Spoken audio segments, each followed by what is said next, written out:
Yo, what up? You know what it is. It's your boy AJ Francis reporting to you live from New York City, the birthplace of hip-hop. And I'm telling you that I'm only tuned in with True Heel Heat Wrestling. Holla at me.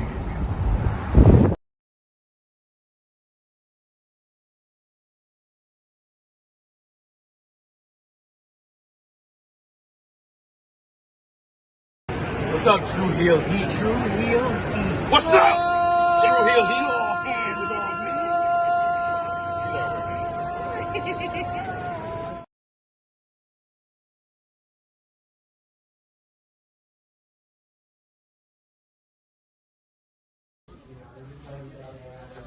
This is the knockout artist, Chris Hero. And if you're looking for some true heel heat, you better listen to them boys.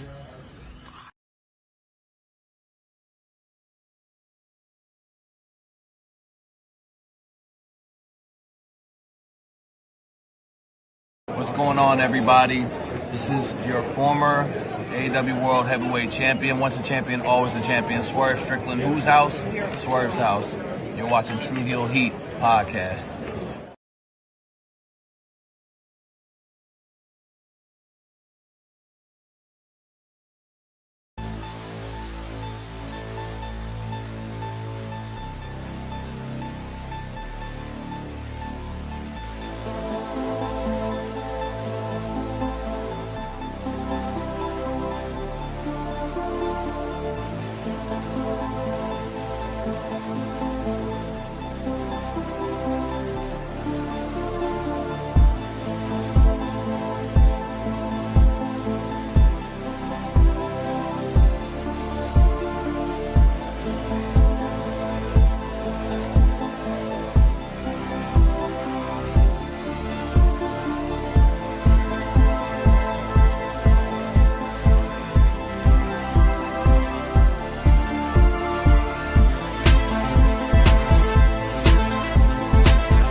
Hello. It is me, your True Heel Phenom SP3. We are live on the True Heel Heat YouTube, Facebook, and Twitter for NJPW Best of Super Juniors 32 final review, discussing the one of the best tournaments of the entire year. We're going to be talking about the entire tournament, including this past weekend's final, where Young Punks reign supreme. And of course, to do that, I am joined by my tag team partners of the Never Openweight 6-man tag team champions of Talking All New Japan Pro Wrestling here on your YouTube screens. First up, we got the MC of the past, present, and future of New Japan Pro Wrestling here on the True Heel Heat YouTube channel. It's your boy, J News. What's going on, everybody? Happy Monday from where we're at here on our side of the globe. It's evening on your side of the globe, right? Sonal and SP3. It's afternoon. I guess you could say that. It's still light out, so I don't consider it evening. It is still the afternoon here on the East Coast in the U.S. But yeah, welcome, folks. We have a lot to break down.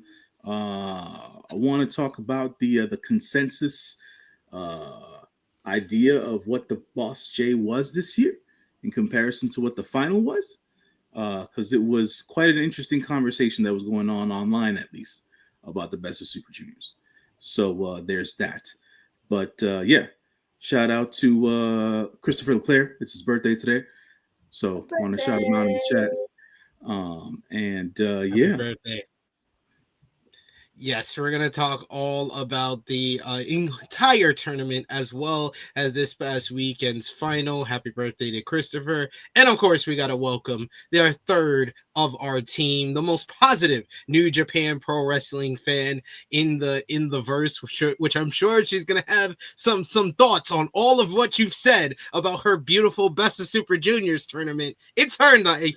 It's Sonal's life. Sonal, how are you doing? I'm doing well. This is the first time I've ever got a Best of Super Junior prediction right.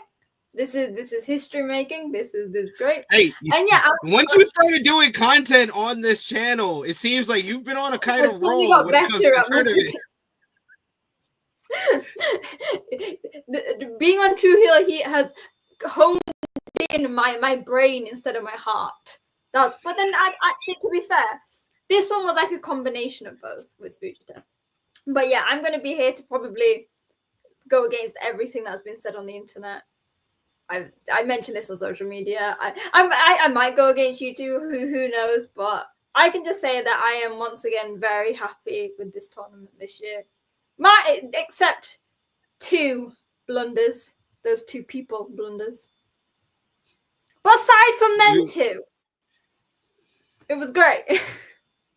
We'll see that. We'll start off with talking about the entire tournament and all the conversation that we've seen online. But before that, of course, we appreciate y'all for joining us live. Appreciate y'all if you're watching us on demand. Either way, show your appreciation back. The simplest way possible is by dropping a thumbs up on this video. You can also share this video with all your wrestling fans, friends, and family on all your favorite social media platforms. If you're new to the True Heel Heat YouTube channel, hit that subscribe button, hit the bell to stay notified for all the great content here. And of course, you can sound off in the live chat if you're joining us live. If you're watching us on demand, let us know in the comments down below what you thought about the Best of Super Juniors tournament and final show. And of course, if you're with us live, we'll try to highlight as many of your comments as possible. But of course, if you're feeling generous, you want to give back to what we do here, you want to show your support to the True Heel Heat YouTube channel and our ongoing coverage of New Japan Pro Wrestling, you can do so with a super chat donation.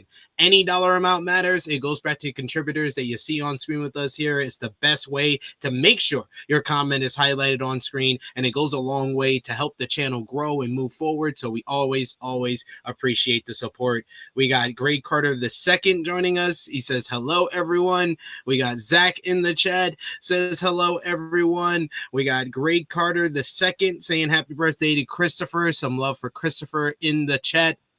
We got also RP Jesus, who says good afternoon. Good afternoon to you as well. But yes, it was a very long tournament. Everything that's gone down, New Japan Pro Wrestling, despite it only being like 2.5 weeks, it felt much longer than that because they did so many shows that. So like they said this on commentary actually, even compared to the G1.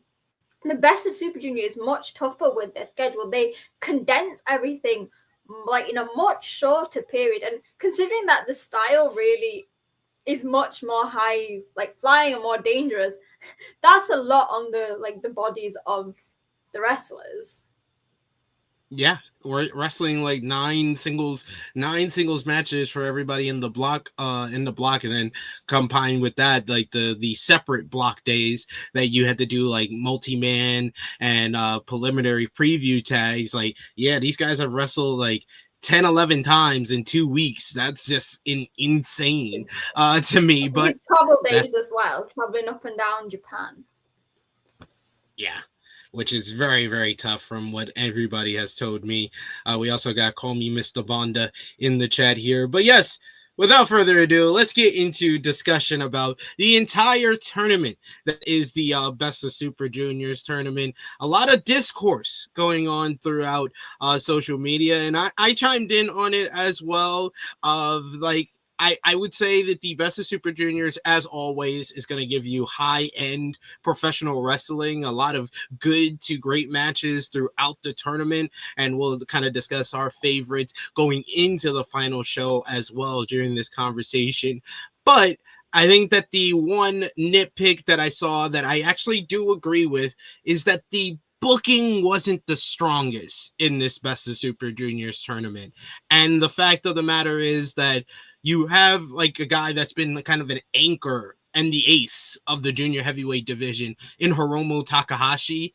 In the way that he was booked, it's quite clear that this is one of, if not his final Best of Super Juniors tournament. So you had to look at it kind of analytically and seeing the overall picture and who else gain something from this tournament that's going to be able to fill the void that eventually Hiromu is gonna leave if he does move up to the heavyweight scene. And this is one of, if not his last, Best of Super Juniors tournament. And I thought that that was lacking overall. You know, the winner, notwithstanding, he's a big winner. The other finalist, a big winner in this tournament. It was the overall picture of who really gained anything from the people that, you know, weren't in the winner's circle. And I would say out of everybody, to me personally, the people that stood out the most, the people that gained something from this tournament was probably only like 2 people, which is when you have a blocks, if you have 2 blocks of 20 people, you should have more than 2 people outside of the finalists that kind of stand out and gain something from this tournament. And to me, outside of Ninja Mac for all the viral moments and him getting booked all over the place, and Francisco Akira for his big win against Hiromu Takahashi and the character work that went on in his final block match, there wasn't a lot of people else outside of that, to me, that were booked well enough to be standouts that feel like they took a step forward. So that was my main nitpick or criticism. The booking was kind of like just out there and very much 50-50 mid-2010s Vince McMahon style booking of, oh, we can't give this person too many wins because we got to give them losses on the back end. And the people that stood out in the beginning of the tournament kind of were just put to the middle of the pack by the end of the tournament, like someone like a Nick Wayne or a Kevin Knight. And, you know, they're not really full-time NJPW stars, and neither is Ninja Mac for that matter. So really the only guy that's still here that took a step forward is Francisco Akira. And I think that is a valid criticism to the overall tournament. But Sonal, what has been your thoughts and what's kind of been the discourse you've been seeing about this year's tournament? So I've seen the exact same discourse. I went to it differently. And this preface was that I understand what everyone is saying by the overarching story. SP3, you're saying that nobody came, and I'm not going to disagree on that because actually I get where people are coming from. I think from my perspective, it's slightly different. But again, I always say this, like I'm 9 times out of 10 going to have like different opinions to everyone. This is normally the case. I personally loved the unexpected, like you were saying, the 50-50 book. I loved that. I genuinely had no idea what was going on. I liked the idea that, like, because like you said, sometimes, and in a lot of like New Japan tournaments in general, you can tell, not just, I think, because we all sort of guessed about Fujita. If anyone watched us when we talked about, we all picked him. But aside from that, like, I didn't know that Yo was going to make it. There were so many, like, tie breaks. And actually, for me, I like that. Like, I liked that idea. As long as, like, Sho and Kanemaru weren't in the picture, I was fine with not knowing what was going on. And I kind of, like, again, and I also do agree with maybe there weren't as many people who saw it. Like, I personally thought Dragon Dyer did really well this year and really made a mark. Yeah. But again, like you were saying, though, these people are not signed to New Japan. So it does make it hard. I think, yeah, I understand what everyone's saying online. I understand what SP3, like what you're saying. I think I personally didn't find an issue with that. I thought everything that they did made it more unexpected. Like, oh, hell, Kevin Knight, like, coming in with this whole bravado of, like, this is going to be my last Super Junior before I go heavyweight and I'm going to do amazing. And then he didn't. And then obviously the Nick Wayne going on, like, a massive streak and then just, like, falling off at the end. And Yeah, that's just my perspective. I really liked this whole idea of uncertainty. I think they still did well building up a lot of the stars, but I understand that actually maybe compared to past years it did. But I thought that like that kind of made this year's tournament feel like a. This sounds really stupid. It didn't feel like a professional wrestling tournament. You know, everything's fixed. That sounds really stupid, but you know what I mean? Like, it genuinely felt like they were leaving it to the last minute to decide. And I was like, oh, that makes sense. No, it did. It did make sense. I get where you come from. They call me Mr. Bonda. Kind of agrees with you, saying probably in the minority, but I like the unpredictability of the finishes. They should strongly consider signing Ninja Mac, Mao, and Dragon Daya, who has in my new fave theme song now, with the pray emoji and heart emoji. The Dragon Daya. It became one of my favorite songs when I heard Robbie Eagles singing it on commentary. That was when it went over the mark where I was like, yeah, this is one of my favorite theme songs as well. Isn't it?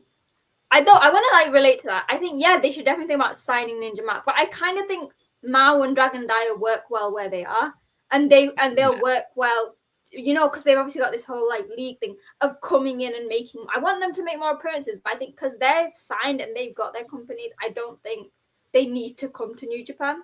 If that, do you know what I mean? I think they're doing well in DDT and Dragon Gate, so. Yeah, and they're mainstays over there, so yeah, I get what you're saying. Jay News, what has been your thoughts on the discourse and your overall feelings on the Best of Super Juniors tournament? I, by majority, was paying attention to the discourse because outside of the first 4 shows and the last 2 shows, I didn't watch the majority of the tournament. And you know, usually I don't speak on stuff when I don't have vast amounts of knowledge on it and things of that nature, but I've been watching New Japan long enough to understand how the point system in the tournament stuff in the when tournaments come about work and things of that nature. By the time the end of the tournament rounds came about and I saw the points breakdown, I said to myself, what happened here? To your point, no, and I don't even mean to be funny about it. I was like, to your point, it was like, it just seemed, just from the points perspective, it seemed like 50-50 booking. There were so many people who were tied from a point perspective. Yes, there were people who had their tiebreakers and things of that nature, which is why Fujita got to the finals and stuff like that. Same thing with Yo. That's how they got there, right? Freaking tiebreakers and beating certain opponents at certain times in the tournament, and I missed certain matches when it came to that particular perspective. But I also saw the discourse online about the same what you were talking about, how people weren't standing out necessarily. And I watched the tournament up until the point where I felt like, you know, like you said, Ninja Mac went viral. I thought Nick Wayne started strong. Hiromu, between Hiromu and Wato, when they were up in points, I was like, okay, so there seems to be this line of where they want to go from a Super Junior standpoint. And I was a little bit thrown off because of like Fujita's point standing, and I was like, oh, is Fujita going to make it necessarily? And then I was still falling on the same side of like, what the hell are we doing with Yo, right? And that's just based on points alone. I was like, what are we doing with Yo? And by the time we got to the end of it, with the way that you have to pay attention to every match in the tournament and understand how the point system works to unwind the whole entire story, it's like, well, we ended up with Fujita and Yo in the finals, right? And it's like, okay, cool. But did it have to be that convoluted of a story? That did it have to be so convoluted to get there, though? That's really more or less the maths have to be that complicated. Yeah, it didn't have to be that complicated. Because and I know this is more of discourse in general in pro wrestling in general, where folks are always talking about, oh, but you have to be spoon fed this stuff or whatever. And it's like, when it comes to this tournament stuff, and not everybody's used to tournament wrestling, and for those of us who are used to tournament wrestling, sometimes the legit straight on, like, this guy has more points than the next guy, works best. because the tiebreaker thing is like you having to sit down with your spreadsheet and all that stuff. Like shout out to Chris Samsa for doing that stuff, but it's like not every fan's doing that. You know what I'm saying? So it's like the from a booking perspective, I feel everybody. I understand what SP3 was saying. I also understand what Sonal is saying and what Mr. Bond said about the unpredictability about it. But at the same time, if by the end of it all, outside of the matches, it's like it just felt kind of frustrating to get to where we got to. And I don't like feeling that way in regards to my professional wrestling. You know what I'm saying? I can pay attention to the matches, but then trying to follow the story arcs along with the point system, it's like, all right, this is not what I feel one accustomed to, and then secondarily is like the storytelling kind of breaks down when you have to do all that math. You know what I'm saying? So it's like it becomes second to the math breakdown. Exactly. So and I felt like it should have been to Volib's point, right? Like when the final happened, I said to myself, oh, you know what? I can forgive it, but it's like, can I really? Because this went 2 weeks.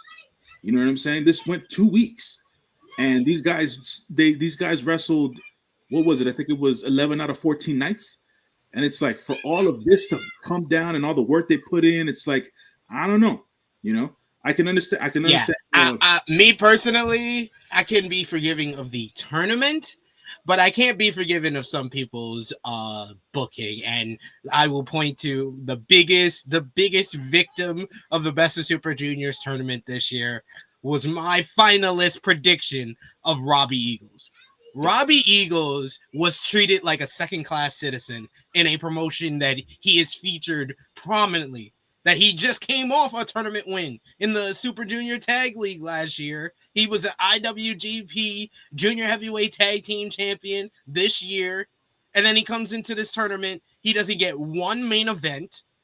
He puts on one of the best matches of the tournament with El Desperado. And it's a semi-main event, not even a main event of the show. And then he was out of the running to even win the tournament at the final night. Like, he's a former IWGP Junior Heavyweight Champion. What do we do? Why are we never, do we have to just be kind of like complacent and just deal with the fact that Robbie Eagles will never get the respect that he truly deserves? It's like I said, it was just frustrating to have to deal with certain stuff or whatever. And I felt like, more of the wrestlers should have shined throughout the tournament instead of having to deal with the convoluted math of it and whatnot. And this to the point you made earlier, outside of what it did for the finalists in the tournament, it didn't really do much for anybody else. Sonal made a good point about Dragon Dia. I don't know, however you want to say his name. Everybody pronounces it. I know how to pronounce it from his theme song. Dragon Dia. Okay, there you go. So, I thought that, oh, cool, he had more than one win in this tournament this year in comparison to last year, so that's it's a leg up. And a lot of the time I really like to take the cynical yet joking stance on my professional wrestling, but with this, it was just a little bit more frustrating than usual. So that's where I'm landing with it. But yeah, That's I wanted to say that. Yeah, I just think they could have done more, like someone like a Master Wato, who's won the Best of Super Juniors tournament, and he was in the running to win the tournament in the final night. I don't think he had that many kind of showcased opportunities. Like, he had a main event against Robbie X, which was kind of just solid. It was fine. But like the standout matches from this year's tournament, to me, a lot of them involve Hiromu Takahashi, who might not be a junior heavyweight for much longer. Like, I think his 2 back-to-back main events in Kurgan Hall against Francisco Akira and Kosei Fujita are 2 of the best matches of the tournament. His main event with Clark Connors was a great matchup. His main event with Robbie X on the final night of the A block was a great matchup as well. And like, we have to prepare for life after Hiromu. And yes, the winner of this year's tournament goes a long way to do that, but you're going to need more than one guy to fill the void that is Hiromu Takahashi. And I'll say this. I'll say this too, and I'm gonna because I have a feeling she watched this. Props to the New Japan marketing team and their storytelling team for putting out those videos during the tournament. I sat down and watched that half-an-hour doc of Kosei Fujita, of him riding his bike and everything, and meeting his favorite rock band and all that jazz. And that was a really, really cool video. And I thought it let me learn more about his psyche, the person who is Kosei Fujita and stuff like that. Even though I've been a fan of the Young Punk since he was a young lion, and it was such a cool video, right? And it's a prolonged piece of promotional video for their wrestlers, and they do this all the time. It's not like they don't do it; they do it all the time. But I sat down and I watched a half-an-hour video, and I was like, man, we need more of this out, and for folks to gravitate towards, you know what I'm saying? So, and all of us picking him to win the freaking tournament wasn't a surprise at the end of the day. It's he is the present, as he said in his end of night promo yesterday, and the future of the junior division and stuff like that. But to your point, SP3, they need a lot more to go along with him, you know? So depending as to what the future looks like, I always jokingly say Master Wato takes 2 steps forward to take 10 steps back at the end of the day. So he's still walking up his way to the Grandmaster. Yeah, man. So the video, did you watch it? You probably did. At the end of the day. I watched both of them. I watched the Akira one and the Fujita one. It took a bit longer actually for the Fujita one to get subtitles, but they've done it before. Like you said, they did it with I really like the Uemura one because that obviously was after his injury, and they did one with Wato amongst his injury, and they were good because, for example, like Uemura showed that he was doing all that charity work and the appearances, and Wato's even brought out that he was doing art with Yo.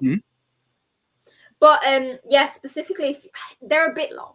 I get it. They're not in the world like we are now. Sometimes you want tidbits, but if you have the time, sit down. Akira's is about half an hour. I think Fujita's is like 40 minutes. This is slightly longer. But actually, like you were saying, Jin, really amazing. So Akira's was nice because you hear so much of his backstory. Like, it's something simple as like why he's Italian, but he's got the name Akira, and how all of him and his brothers all have like Italian names. And then like Komi Misman, his thing was Tajiri, and that helped. That was really good because that came out before the Best of Super Junior, and then you saw him sort of find out how to do his new submission. Yeah. So I thought that was really cool. Fujita's was great because, you're like, why is he this young punk? Why young punk? Why is he going against it? And then you hear what he's gone through growing up. And I think for me personally, that one was really cute because, like you said, he was just fangirling over his favorite band. Who were like, "Oh, we'll make you a theme tune." And as someone who's a massive fangirl anyway, I was like, I know what it's like when you meet people that obviously influence you so much, or that like you spend like when I met a K-pop group, my favorite K-pop group, and you're just especially Fujita, he said he'd listen to them all the time and they'd become like his soundtrack. And obviously they couldn't do it for all the competitors this year, but I think that they did pick the right two. Yeah, no, I think my premise with even bringing it up is understanding these wrestlers as themselves, as the projected characters that they put on screen and things of that nature. And obviously they've been, for the title of the docs, they're new heroes, right? They're the new, more or less, faces of the particular, either it be factions, the division, or whatever have you, people to pay attention to in New Japan. And that's cool. It's just should they do it for everybody? No, because obviously that takes time or whatever the case is. But at the end of the day, it is a very unique, their way of developing characters on their side of things, talking about New Japan, is very unique to them. So I feel like more of this should be promoted more towards the fans and stuff like that, and people might have more of a connection with some of these guys going forward. And I mentioned Fujita just because obviously he won the tournament and things of that nature, and he's not the lone gun in his division, but right now there are a few of them, and I feel like they really need to add more to it, because if this particular tournament proved anything, it's that they're losing dudes to other divisions, and that 50-50 booking is just not going to work because it's never worked, brother, at the end of the day. I also think, like, I mean, I'm going to say that I personally like the 50-50 booking. That's just me. But I think also what New Japan are good at with these documentaries is putting them out at the right time. Because like you said, James, they take time. Yeah. And it's a lot to do. And it's like, we could all say, oh, well, we want an Oiwa one. But actually, it feels like they're going to put that out when there's, like, a huge moment for him. Do you know what I mean? Yeah. Like, for example, like, this one is that two of the big names, like I said on my preview, that I couldn't pick them for the final because they were in the same block. But my top two picks, even before the blocks were announced, were Fujita and Akira. And they wouldn't realize actually they're two of the guys that people are watching out for. Obviously, especially with Akira, he now lives in Japan, and everyone's so interested. By the way, Akira's got his own TikTok. There is issues that a lot of the time there's videos are in Italian with Japanese subtitles, but they're fun to watch. But I think like with that and the two young lions, I think is it Murashima and is it Kato have now got Twitters. Should go and follow them as well. I like that. What, Shoma Kato, you mean? Yeah, I swear. Yeah, I think it's those two.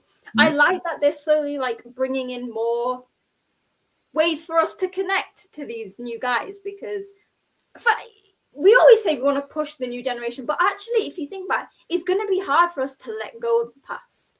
Like you said, like both of you were saying, well, Hiromu, we don't know how long he's going to be junior for longer. Despy. And we're going to struggle to get bought by having them have like Twitter accounts or these documentaries. It allows you, I feel like I'm going massively off topic of the best of Super Junior, but it allows you to feel connected to these wrestlers that are going to be the mainstays when your favorites maybe aren't there as often. That makes sense. Makes sense. So before we get into the final night, Sonal, what was your favorite or best matches of the tournament before the final? I had to get my list up because I was like, well, I can't remember. I had a whole list of best matches. There were so many. Right, I'm gonna say this one because it was personally as me a fan. El Desperado versus Mao. It's gonna have people split.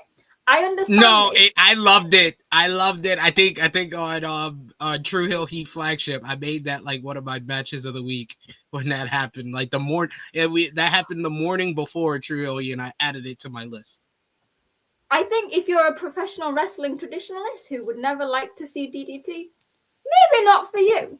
For someone who watched DDT for like 3 years straight, this was pure gold. Like, you know that Mao and Despy have this like respect for each other. They're both crazy lunatics. But it's the way they were bringing DDT. Like, that's the thing. And I always want to preface whenever I speak about DDT is people have a perception of DDT. That they're just crazy and they do these stupid matches. But actually, all of the wrestlers are still very good. They can just combine humor with good wrestling. And that's what they did in this. Like, you had the moment where they both fell back onto the boxes. Very DDT. But then they still had some amazing... I mean, Red Shoes was a victim of this match. But actually, at the core of it, it was still really good. Like, it was insane. But in the best way possible. Valaby, who is Mao? I only know square. Yes. That, like, I just want to give a shout out to, like, I didn't mention this on my video because I feel thinking, but actually Mao was one of the massive standouts of this tournament. I've always loved him. I thought he's always been great. But what he did in this tournament, he brought such, like, I'm trying to think when the last time a DDT guy was in the tournament. Or if that's ever been a thing. If anyone can help me, please do. But he really somebody brought, want to mention in the chat. Someone help me because I can't remember, and since I've watched it, New Japan anyway. But this match was it Kenny and Ibushi when they were in the tournament like 10 years ago? Yeah, exactly. So that's way back. Because I can't remember anyone, but he brought the fun to it, but still put on like, for example, like, this is off topic because I'm talking about matches, but I'm talking about Mana. Show had shit matches. I hated them all. But Show's No, match. the Mao is show match. show match It's like isn't Mao. Valab, you don't know me. You don't know me if you think I didn't love seeing House of Torture get hit with a van. It was amazing. As soon as they brought the DDT bike out, if anyone watches DDT, you'll know. Like, I've not watched it for years, but that DDT bike has history, it has legacy. Once that bike came out and Cannon was there, and I was like, this is gonna be a banger. So yeah, you always say like, oh, who can bring a good match out of House of Torture? Turns out Mao brought one, and it took was Show getting hit by a big van. Yeah, there's a difference. There's a difference because I think Vala, the reason that he said, "Oh, I know Sid didn't." I loved Show versus Mao. I hated Show versus Yo. Show versus Yo was a fucking disappointment. Show versus Yao Show versus Mao was absolutely ridiculous. I loved absolutely ridiculous in my professional wrestling, so you will never hear me complain about absolutely ridiculous. Yeah. Like, I was disappointed with the Show versus Yo because I think that this needed a Yo win. It needed something there. But I think that's the thing. With professional wrestling, like, especially with House of Torture, they're not going to put on good matches. So make their matches so unnaturally insane that you're going to go, right, well, sure, it's shit, but actually this is the funniest thing I've watched in the entire tournament. Shout out to Mao for giving Show his best match of the tournament, and probably in like the last 2 years. Absolutely agree there. Like I said before, I think Hiromu versus Kosei Fujita in Kurgan Hall, that was great. Nick Wayne versus El Desperado was fantastic. Desperado and Mao, like you said, as well as Francisco Akira versus Hiromu Takahashi. That was great. The payoff of Will being the death nail for Clark Connors, Wilson being the death nail for Clark Connors against Hiromu. I thought that was perfect booking for how Clark was booked in the first half of the tournament. I thought that was really great. I loved El Desperado and Robbie Eagles. That was just a technical wrestling clinic on the B block final. Like I said, I enjoyed the hell out of Mao versus Show as well. And then I think those are most of like my standout matches. Robbie X versus Ninja Mac for the I was gonna say, I was moment. literally about that to was say awesome. We shout out to that one. And the finish where he catches him with the 540 kick in midair. That was great. Not enough people are talking about the finish. I want to discuss this with you two, right? So both me and SP3 have interviewed Ninja Mac. He's a great guy. Have you seen the negativity towards him during this Best of Super Junior? I haven't. It's absolutely insane. No. Like, all I've seen in regards to Ninja Mac is a lot of love and folks always reposting and putting up all the viral stuff with the flips and all that jazz or whatever the case is. I haven't seen any negativity towards Ninja Mac at all. So that's what I thought, because I love Ninja Mac, but actually, especially towards the end, there was a lot of negativity. I think Ninja Mac actually responded to somebody with criticism. There was a lot of like, obviously that, he's only doing it for the viral stuff. Can I just put out, if you know you're not going to win the tournament, you're gonna, like SP3 said, like who's had the most impact, you're gonna make the most of it. And if that means going viral to get bookings, that's the best thing. But I saw a lot. I remember because he beat Fujita, didn't he? Ninja Mac. And that was on the second to last night. The backlash he got from that, people bringing like race into it, and you'd be surprised at how much like hate towards the end Ninja Mac was getting, and I don't understand this. Like, and I feel like a lot of it is not from actually the tag. This is just from like people on my timeline. But there's a lot of indirect hate towards Ninja Mac. Yeah. So I'm going to do some social media training for folks who just don't understand. If you see stuff on your timeline that you don't like, hit those 3 buttons on the right-hand side and always ignore that crap and get it out of your timeline, right? So it doesn't fester in and start to freaking, seep into your brain and have all that Or seep negativity. into your timeline, which might, Right, because seep like I into your felt like timeline and all once that I or saw, sometimes you have to check your top of your timeline, and if you're on For You, just go to following. Yeah, That's what I exactly. do. That If I too. see a lot of negativity or a lot of people that I don't usually see and they're seeping in a lot of negativity, I just go to the people I'm following and make that my timeline, and it's always much better. It's always Yeah. much That's let me see if I can that's try and find some of the tweets actually. also good advice is there as well. To finish off the conversation, as per favorite matches, like I said, I only watched the first 4 shows and the last 2 shows of the tournament. Yeah, Nick Wayne, and like Mr. Bonda said, anything Nick Wayne was in was sharp. Like I really liked what Nick Wayne was able to show throughout what I watched of him in the tournament. Shout out to the heel master, yo. Shout out to the heel master in his match versus Akira. Before the freaking crap happened, it was one hell of a freaking match. And then usual House of Torture shit happened. But the match itself, Akira's selling was on one. Kanemaru was just working the leg. I was like, this is classic heel master stuff, and I appreciated it, man. So he can still go. Shouts to the heel master for still being able to go at the end of the day. And yeah, man, Robbie X versus Ninja Mac was just a spotlight of the freaking tournament at the end of the day. Because I kind of feel robbed that it was so early on. Yeah, I know, right? Like, why are you telling me it's on the first night? I was like, damn it, you could have had this near the end and it would have been like massive. A bit more time. Actually, I don't think it needed more time. I think it was perfect. No, but it was just they had to do it early so it would become the highlight of the tournament. Like that was like the first highlight on the video package before the final is the flip sequence. So it's great. It's great stuff. I like when because I'm trying to like describe it and actually I'm like, oh, it's a flip. Then another like that's like it's like 10 flips in a row. I tried to count it every time I watched it, but I lose count. Yeah, man. We got Roberto Soto in the chat who says, hey guys, I've watched Sonal's life before. First time listening to the other 2. Greetings, pals. Good to see you. Thank you for joining us. We're here talking New Japan as well. Make sure to subscribe to this channel. Appreciate We're you here joining. with Sonal talking some New Japan a lot, so you can hit the subscribe button. And he's got a question for us. He says, I haven't watched NJPW since Wrestle Kingdom 19. Please recommend me match of the year contenders. I'll be tuning into Dominion. So I actually been thinking about this. So it's funny you asked that, Roberto, because when I watched, I watched this, the main event of this show twice.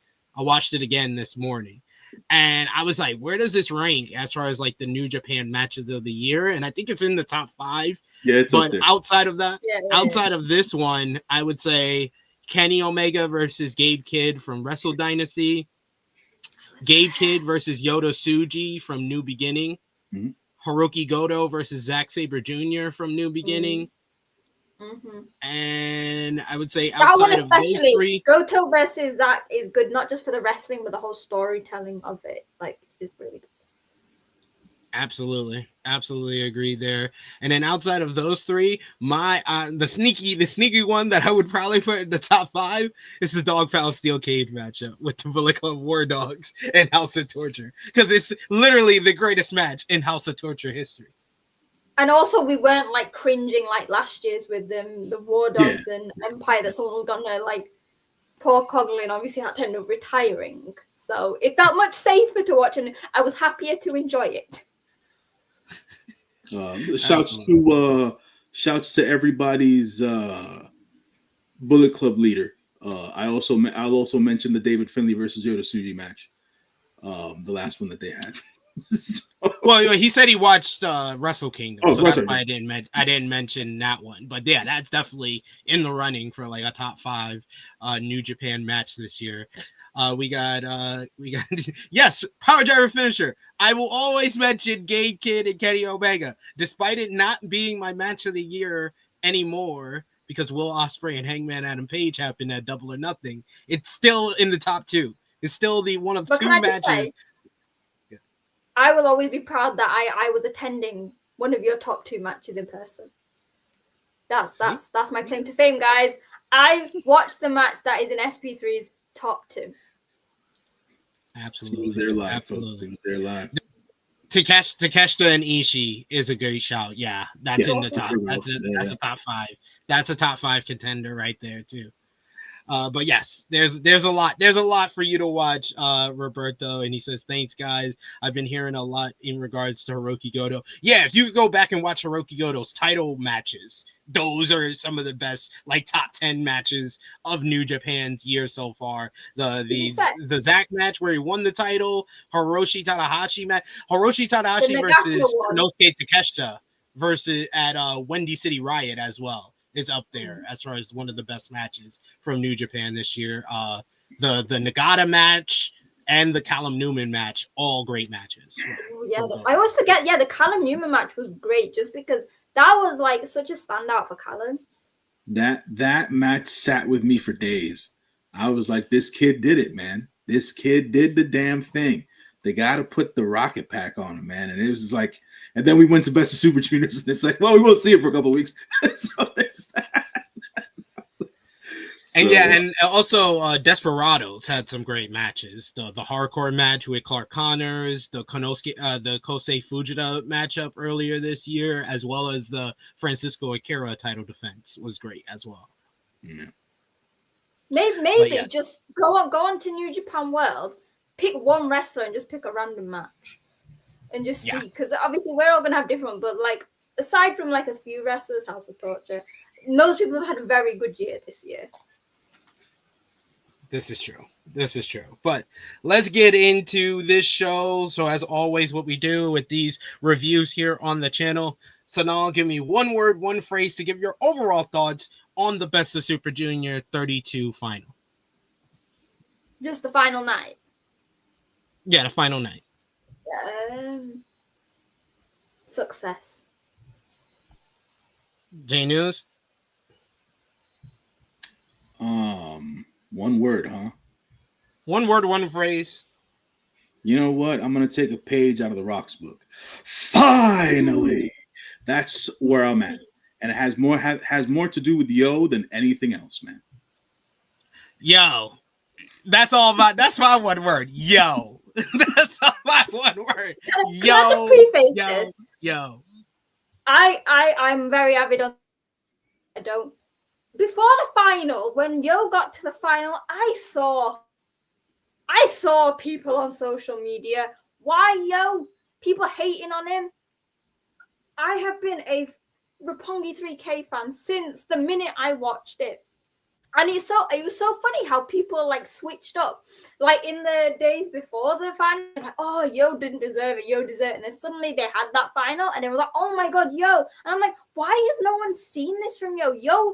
And there's like, oh, Yo's finally done it. I'm like, Yo has always had, I mean, he doesn't have them all the time because he's never in the spotlight that often. But actually, Yo is a very consistent worker. And so like when people were surprised at that match, I'm like, well, not really. What have you been watching? He's always doing good work. It's just people just tend to see him as like that tag wrestler.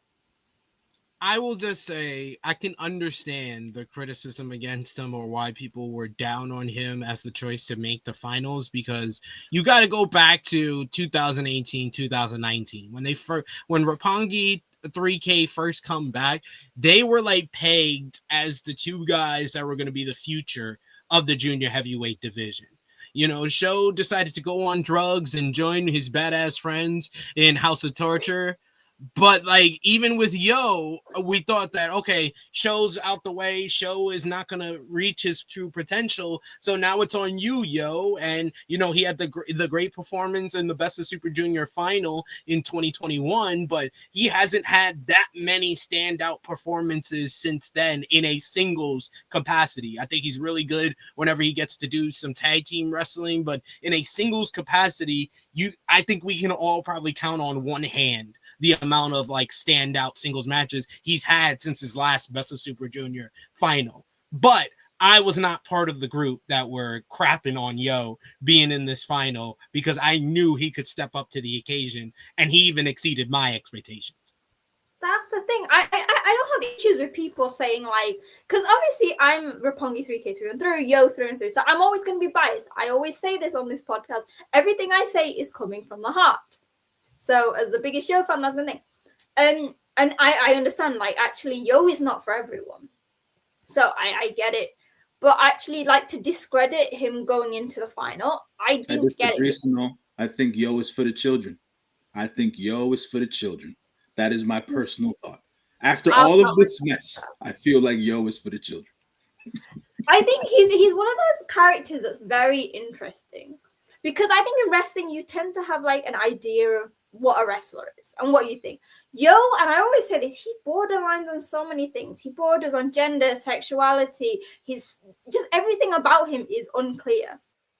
And I feel like that's like a hit and miss for a lot of people. For me, I love the complexity of that.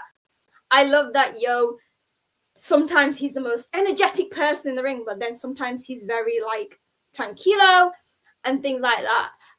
But I feel like a lot of people just like straight up going like he doesn't deserve it. He's like, I get it if you don't want it, but to say he doesn't deserve it, I mean, he's been in the company, over 10 years? And actually, he's never had, because people say the future. And what we've seen with Hiroki Goto, the future doesn't always have to be the young guys. Yo has always been, as we mentioned, in the tag scene. Why shouldn't they put him in to shine as a singles? Because this, as SP3, like you said, this has opened a lot of eyes for Yo as a singles wrestler. And why shouldn't he have got that opportunity? Like, yeah, you go, Yo. I always trusted. I always believed in you. Valor Finisher says he was the only one who going for Yo on the THH preview. So shout outs to you, Power Driver Finisher. I'll say this. I mentioned this on the other podcast I do on Sundays, the Hit the Roast podcast. I've been watching Yo for the last maybe 10 to 12 years. The first time I saw Yo was in an ROH ring. SP3 introduced me to Yo at the end of the day. We were sitting in a crowd, and I was like, yo, who are these guys? And he was like, oh, yeah, these are dudes doing an excursion from New Japan. I was like, really? It was both Show and Yo. They were in a tag team match. Cases. I was like, oh, whatever. What were they, Templario Boys or something like that? Or crazy Tempora Boys. Tempora Boys. See, I still remember that. I remember that. They were the Tempura Boys, and I was like, okay, cool. So I guess we have we got some Japanese wrestlers in ROH or whatever the case is. Next thing I know, I'm freaking getting a subscription to New Japan World for the first, because they had one at that time. And I was like, cool. So who are these guys? And I found out who they were and all this stuff. And following along with Yo's journey, a lot of injuries, a lot of ups and downs, just a whole level of inconsistency with him. To see him tell the story of his influences through a match yesterday, I was blown away because I've never seen that from him before, right? But they always they always played up Yo as a character as a very artistic guy, and I was like, that's artful in a match. To pay homage and to show your influences and wear them on your sleeve and literally wrestle like them or whatever, and still put your bits and pieces into the match. I was like, this, and they mentioned it I think Walker mentioned it 3 times during the main event. He's 36, dude. He looks about 22. He looks so young. He does look young as hell. And not to say that 36 is old, because in wrestling age, let's be clear. With how sports science is nowadays, 36 is hella young at the end of the day. But to understand that I've been watching him for that long, and he wasn't even that young when he got to the dojo, I was like, oh, okay, because most kids get to the dojo in their teens. The young lions now who are like 19, 20. Yeah, the most young lions get to the dojo in their teens. He got there in his 20s. Like, he finished college and shit, and he got to the dojo. You know what I'm saying? So it's like, it was it's one of those things to see his story, to watch him go through what he went through with the injuries and everything and the ups and downs, and trying to find his character, and not even trying to find his character and find himself, but more or less now having the fans connect with who he is more than him trying to sell them a character. I think is one grand evolution for him. So shouts to Yo. And hopefully they do something with him, man, because I'm with Sonal. Like, the singles run, a strong one, has to come for him now at the end of the day. And yeah, shouts to Yo for doing that, man. And hopefully we get more of this Yo going forward, but he is your typical millennial. He's your typical millennial at the end of the day. The ups and downs, the bipolar emotions, and trying to, he is the cowboy of New Japan Pro Wrestling, without setting people on fire. So, also shout out to the Ziploc ring gear. Yo, first of all, I disagree with Olive. I thought the ring gear was awesome. It's so Yo, isn't it? Like, I can imagine him just getting all these Ziplocs and doing it himself. He just sat there at night, just like constructing his ring gear. Yeah. We got a super chat donation here from our boy Genesis J, the #1 J News fan. He says, "Can't stay, but here's some love to Boss Dog, Sonal, and Shut Up Dada." Yes, that is my nickname. Shut Up Dada. That's what my daughter calls me, so fair enough. Thank you, Genesis J, for the super chat donation. But yes, let's get into the show. We'll go very quickly through most of the matches because the main event is the real focus on this show. But there was a kickoff matchup. You had Shomo Kaito, the young lion, going one-on-one with Robbie X. Robbie hit a punt kick to the chest that sent Kaito to the floor. He followed to ringside and kept beating up on the young lion. Kaito actually hit a nice little drop kick, then a body slam, applied the Boston Crab, but Robbie was able to hit a spinning heel kick, the lethal ejection, and then finished him off with the X Express. 1, 2, 3. Robbie X picking up the win. 4 minutes, 50 seconds, so less than 5 minutes here. I like what they did with Robbie X towards the end of the tournament. Him getting the big win in the final A block matchup against Hiromu Takahashi and issuing the challenge to Kosei Fujita if Fujita is able to win the tournament and win the IWGP Junior Heavyweight Championship. I think that type of stuff goes a long way to kind of setting him up as a guy that can be featured more often in New Japan. J News, any thoughts on this matchup? And of course, Robbie X overall, best of Super Juniors. Just on Robbie X overall, man, I thought that it's coming in as a reserve all of a sudden because he had to take Bushi's place in the tournament, last minute and all that. So props to him being able to do that and showing off his skill and things of that nature. When I saw the show yesterday and I was watching Robbie X's match, the immediate thing that came to mind was the British J Cup, right? And then the Super J Cup came to mind. And I was like, where's that being held this year? And then I was like, well, we just came off the Best of Super Juniors. So I was like, it doesn't get held every year. Every year, right? So I said to myself, if American wrestling, people here in the West, really want to do something about highlighting their juniors, if they really want to have a standout tournament on a yearly basis, the Super J Cup is a way to do it. If they want to do it yearly, at the end of the day, we have a lot of talent here, man. Between Mexico and dudes here in the U.S. and stuff like that, they could really do it up.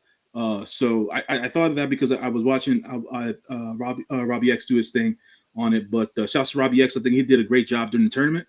And Shomo Kato still has a way to go. He still has a way to go. And there are a bunch of young lions now that I don't recognize around the ring. And that's cool. I appreciate that. Shouts to Zane J for finally landing in Japan. He's going the proper New Japan route. Yeah, I didn't know who the other Japanese young man who was bald was. I had no idea who he was. So he must be a newer guy too. But yeah, man. Good showing for Robbie X during the tournament though. Sonal? I agree. I mean, yeah, this match, I didn't realize it was on, so I had to watch it after. I remember like getting up and I was like, oh, there's a pre-show match. Robbie X obviously went in with, it was a very last minute, obviously with Bushi going, so he probably got a bit of the Bushi booking. That feels bad, but do you know what I mean? because obviously the whole idea with Hiromu at the end, but actually he made the most. I've been following Robbie X for years, and actually I'm so happy to see him where he is. And yeah, he didn't get loads and loads of points. For his first tournament, he made an impact. He had very good matches with everyone. He's very good. I remember when because I was there when they announced Robbie X as the newest member of War Dogs. I remember being really confused because he's always a babyface, and for me, his style didn't fit into what I thought heel was. But actually, he's proved me completely wrong. He has managed to stay the high-flying guy that he is, but become a heel. Well, I guess a tweener because he's War Dogs, but actually maybe more on the heel side, I think, compared to the others. So yeah, he's done really well, and I hope that we do see him a lot more. Not just obviously as just like Taiji Shimura, his partner, but as Robbie X, the singles wrestler. Yeah, I like the story of him being kind of disgruntled that he wasn't picked for the tournament in the first place, and that became part of his story towards the end, especially him beating Hiromu at the end. Then you had our first matchup on the main card, which was House of Torture Show, Ren Narita, Sanada, Yoshinobu Kanemaru, and Yujiro Takahashi versus the Hontai faction of Toru Yano, Kushida, Kevin the Jet Knight, Bolton Oleg, and Master Wato. The focus of this matchup was, of course, the people that were in the Best of Super Juniors tournament, in particular Kanemaru and Wato after their match on the A block final. And we saw pretty much a similar fate for Wato here, as Sho hit Wato from behind with the wrench to the leg, and then Kanemaru immediately applied the figure 4 leg lock. With the referee distracted by Kanemaru, Wato was forced to tap out after Sho came in and started banging his knee while in the figure 4 with the wrench once again. We also saw some interaction between Sanada and Bolton Oleg in this matchup, and of course Wato was helped to the back by the rest of Hontai. This was perfectly fine. This was like 8.5 minutes, 2.5 stars. I mean, it's House of Torture match, so what do you expect? But it just sets up Sho and Kanemaru challenging Wato and Yo for the IWGP Junior Heavyweight Tag Team Championships coming up at Dominion. Sonal, what did you think about the late storyline of the House of Torture versus Wato and Yo, and of course this matchup here? I think like when they started setting this up, when Yo got announced for the finals, like he's not winning. As much as my heart was like, he's not winning because he's got this coming up. It's fine. I hope that maybe this is the time. This is when Yo can finally beat Sho. I don't know. The match itself was fine. Got to see Kushida. Got to see Kevin Niles. So it wasn't that long, thank God. So sometimes you just got to take it that it was that low on the card. So be grateful. Be grateful for that. Yes, be grateful for that. J News? Always grateful that my good brothers are getting paid. That's all I got to say. Yeah. That's all I got to say. Also fair. Yes, that was the other great standout matchup on the show. Don't forget it. Follow me. We had next United Empire, Great Okan, Callum Newman, and Francisco Akira versus the Hontai group of Taichi, Yoshihashi, and Tamaki Homa. There was a lot of erasing of the lines between babyface factions in this one, which is one of the best things New Japan has done this year.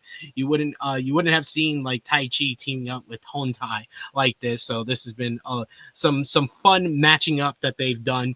You saw some interaction between Taichi and Callum Newman and Great Okan, as it will be Taichi teaming up with Tomohiro Ishii to verse United Empire coming up at Dominion for the IWGP Tag Team Championships. Late in the matchup, you had some brawling between Taichi and Callum on the outside. Akira hits a plancha on the floor to Yoshihashi. Meanwhile, you get Great Okan in the ring. He hits a big scoop body slam and then goes right into a twisting dominator 1, 2, 3 on Honma for the win for United Empire here, as they are gearing up for their next defense of the IWGP Tag Team Championships. And I think you know more about the young lady that was in their corner here in this matchup. Sonal, so what did you think about this matchup, the inclusion of the young lady, and the preview for the IWGP Tag Team Championship matchup coming up at Dominion? I gave this match 2 3/4 stars.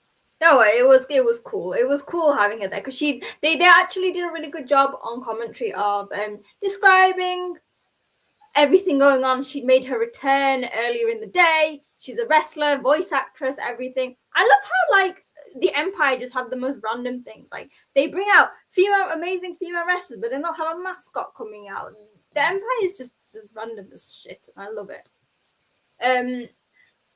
Yeah, the match itself was great. I was kind of sad that Ishii wasn't there, but he's obviously off in America doing his thing with Tanahashi and all that. Yeah, Aina Alba, honestly, phenomenal. Like, I think it was so cool that she was like, she made a return like a few hours before, and then she was like, I think I'll just pop into, because she's done stuff in New Japan as well. So I thought that was really cool. Also, she's stunning. She looked really good in all the green, and like I thought it was great. It's always insane to me seeing, like you mentioned, Yoshihashi teaming with Taichi. Like, what world are we in? But I like that. I really liked how like Taichi seemed to sort of let loose of all his ambitions and get really angry. Like Callum had this whole cocky attitude. Fair enough. Why shouldn't he? He had an amazing match against Goto. He's tag champion. And that's going to do a really nice narrative because you've got this cocky young guy who's 22. Like, I own the world. I've got everything. And then you've got the wily veteran Taichi, who has had fine like a career, but he wants more. He wants to still be like, he got missed out the G1. And they mentioned on commentary, they were like, well, actually, if Taichi wins these titles, that has to secure him a place this year, doesn't it? So it's that whole narrative. I like that as a storyline too. That you can see the frustration of Taichi, and it's like the young versus. This is actually quite a good story that they've had throughout New Japan. It's with Zack as well, of like these old guys going, yeah, but they keep talking about the future, but like, what about us? We're still here. So I think I'm very excited for the match coming up. J News, your thoughts on this matchup here? I found it interesting that the post-match beatdown was as serious as it was, to be quite honest. They had to really separate those guys. There seemed to be real beef there. So I'm a little bit more invested into this tag match now walking into Dominion. So I appreciate that. Want to continue to watch Callum Newman do good things. Okan is Okan at the end of the day. Our Holy Emperor still singing people to the ring. Some things don't get old. You know what I'm saying? So I can. My daughter did mark out over Taichi's entrance. I saw you post that. I went and got her something to drink. I come back. She's got my laptop playing New Japan in her lap and saying, "Look, Dada, look!" She got so excited. It's awesome. Oh man, but yeah, man, it was definitely interesting seeing Taichi and Yoshihashi on the same side. That forever war at the end of the day is gonna be there, and yeah, man, it's we'll see how it all breaks down when Ishii comes back from the US, and we got 2 weeks off before this happens, so you know. That'll all come up the way that it comes up. But yeah, I didn't know who the young lady was either. So props to Valib and Sonal for letting me know who she was. And Aina Alba. Yeah, she used to be a wrestler or is a wrestler, voiceover actress, singer, yada yada yada, all this multi-hyphenated stuff. So I was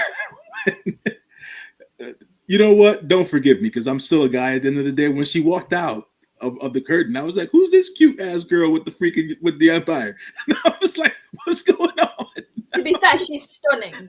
She was stunning. I was like, dude, the you know what? She's the visual in this match. Yeah, I was like, wait a minute. Is Okan bringing his personal life onto the ring? What's going on? That was my first thought. That would make sense. Recently. He's been dressing as a maid recently, so yeah, man. So it's like, wait, what's going on here? But when commentary went into their bits, I was corrected. So hey, there it is. There you go. I won't put it past Okan to do that though. Well, yeah, me neither. At this point. Next, we had an 8-man tag team match matchup as it was Hontai represented by El Phantasmo and Shota Umino teaming up with DDT's own Mao and AEW and Ring of Honor World Television Champion Nick Wayne to verse TMDK, Zack Sabre Jr., Hartley Jackson, Roy Uyoa, and Robbie Eagles. You had the squarest team in the world as everyone embraced to the squarest wrestler in the world, Mao. Loved the teamwork between Mao and Nick Wayne throughout this matchup. You got Uyoa, who was standing out, being the thick boy, going at it various times with ELP. You had Sabre Jr. and Umino starting things off as a rehash of their Wrestle Kingdom 19 main event. TMDK all got in a submission hold on Umino's limbs for a bit here. The referee finally turned around and saw it and ordered them to stop. You get ELP entered for the first time, and he started trading roll-ups and showing nice chemistry with his former rival, Robbie Eagles. Eagles hit a spinning kick to the head. Hartley then tagged in and hit a running splash in the corner on ELP. Eagles hit a senton, and then Zach and Oyowa, they hit their double team move, double sentons, and then Hartley hit a massive senton on ELP for a near fall. Nick Wayne hit a spinning kick to Eagle's head and then followed up with the Wayne's World. Hartley hit a double clothesline on the Hontai group, and then Shota came in. He dropped Hartley with a big lariat. ELP then lifted, showing off his power, lifted up Hartley Jackson, hits the CR2 for the 1-2-3. I thought this was a really fun matchup. Best match of the night so far. I give it 3.25 stars. A lot of energy towards the end of the matchup, and like was said in the chat by Vala, the babyface team here of Nick Wayne, Mao, and ELP and Shota Umino, they were a lot of fun together, and just a really good ending sequence to this matchup here. So it's been weird for me as someone who follows AEW and Ring of Honor so often to see Nick Wayne play this babyface role throughout the Best of Super Juniors tournament, but he works it. He could still be a fun babyface, and it's been nice to just see him wrestle more often than he does when he's in the United States here during the tournament. Jay News, what did you think about this one? That's his future, brother. Don't you forget it. That white meat babyface run is coming in his future for Nick Wayne. Don't you underestimate it, man. It's coming, and it's coming soon.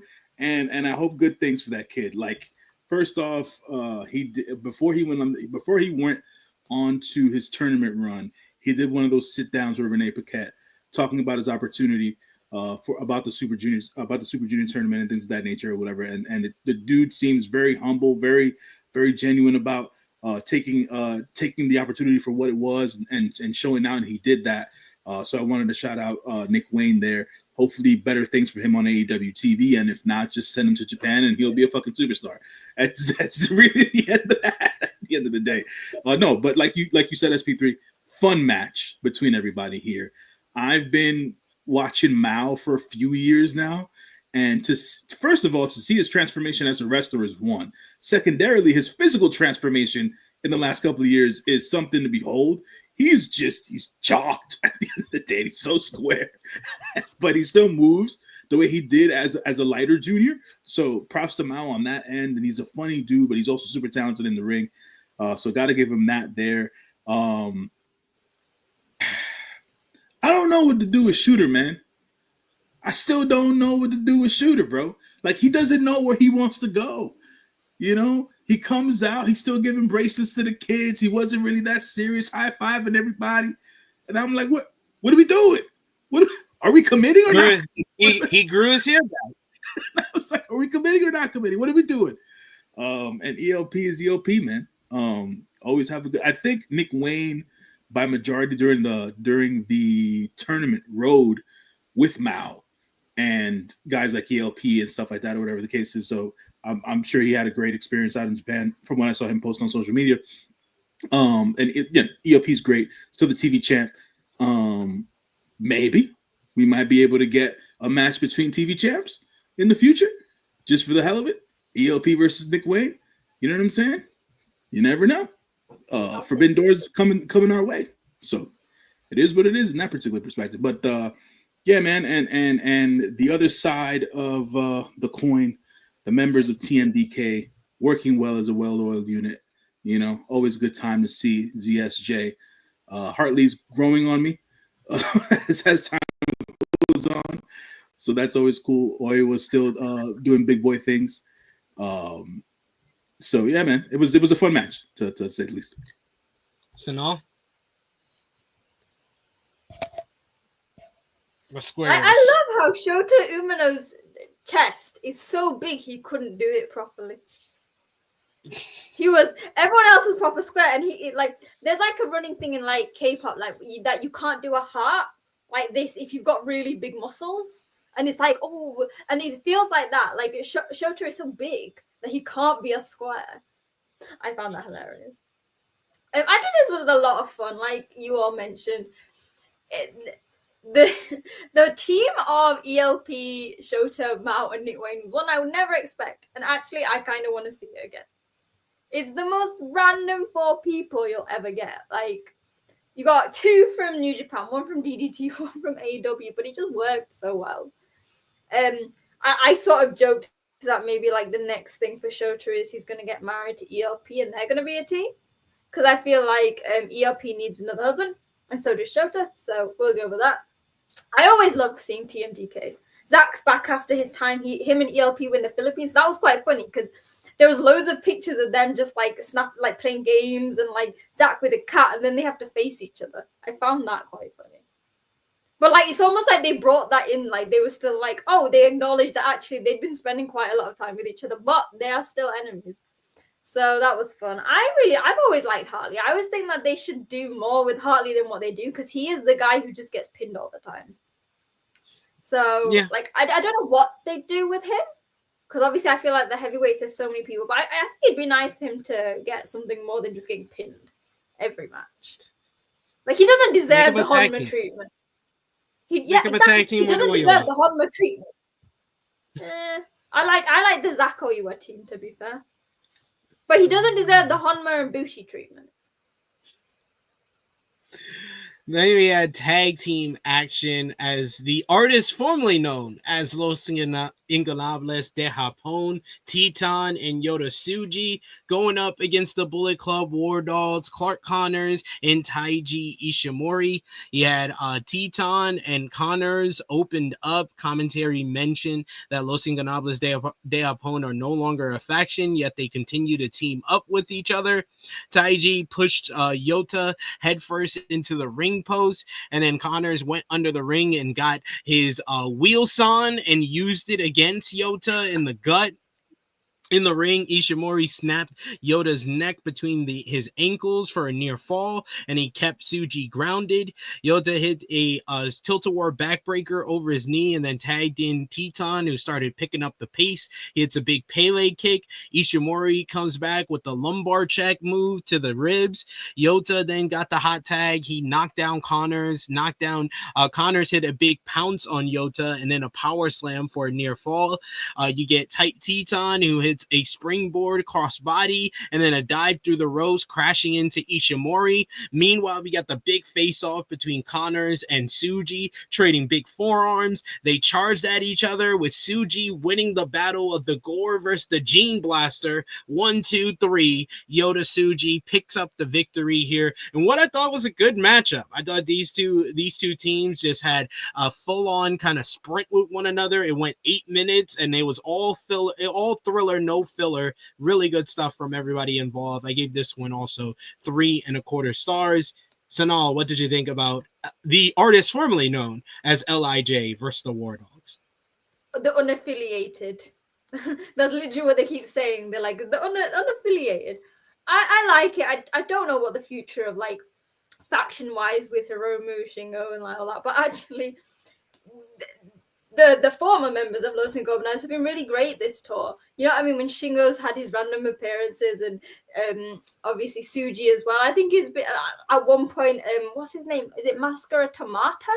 Is that Tsuji's lucha name? Yeah, I think so. Yeah, I just like that is correct. It feels like a crime for LA to not be a thing anymore. And I kind of think, but I kind of understand that they need to move away from it. So maybe the four of them can like come up with a new faction name. Los Unaffiliated de Japón.